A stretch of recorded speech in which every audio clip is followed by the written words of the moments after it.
जागतिक आदिवासी दिनानिमित्त पालखेड तालुका दिंडोरी जिल्हा नाशिक या गावामध्ये मोठ्या संख्येने जनसमुदाय जमला होता। त्यावेळी सांस्कृतिक कार्यक्रम घेण्यात आले। तसेच गावकरी, सरपंच, पोलीस पाटील, महिला, बालवर्ग मोठ्या संख्येने उपस्थित होता। या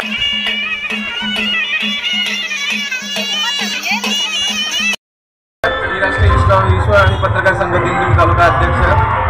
आपण आता पालखेड गावामध्ये आलेलो आहे आणि आदिवासी दिनाच्या सगळ्यांना हार्दिक शुभेच्छा। ताई, तुमच्या गावामध्ये कार्यक्रम कसा चालतो? नमस्कार, मी संगीत गांगुर्डे, सरपंच।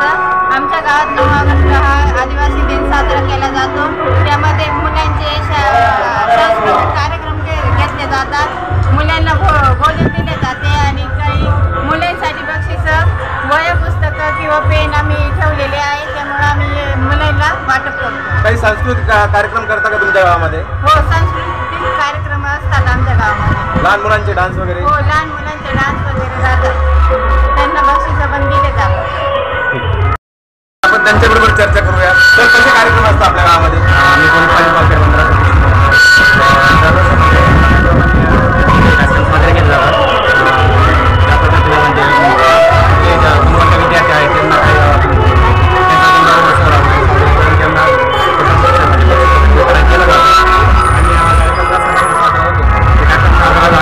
सुरेश वाघ पण आपल्याकडे आहे। सर, आपल्या गावामध्ये कशा प्रकारे कार्यक्रमाची सुरुवात केली जाते? माझं नाव सुरेश गावचा नागरिक आहे। त्याबद्दल गावचे सांस्कृतिक कार्यक्रम या गावामध्ये होत्या पालखेड गावामध्ये चांगले आहे। बरेच आहे त्याबद्दल आपण आपला कार्यक्रम पुढे घ्यायचा होता, पण मग आता थोडी वेळ नसल्यामुळं आपल्याला बाहेर घेतला। आणि गावात मिरवणूक वगैरे तुमची किती वाजता असते? कुठल्या गावामध्ये मिरवणूक? मला पण आदिवासी दिनाच्या हार्दिक शुभेच्छा। हे पण आलेले आहे ना, विश्वगामी पत्रकार संघाचे सचिव आहेत, त्यांच्याशी पण बातचीत करूया।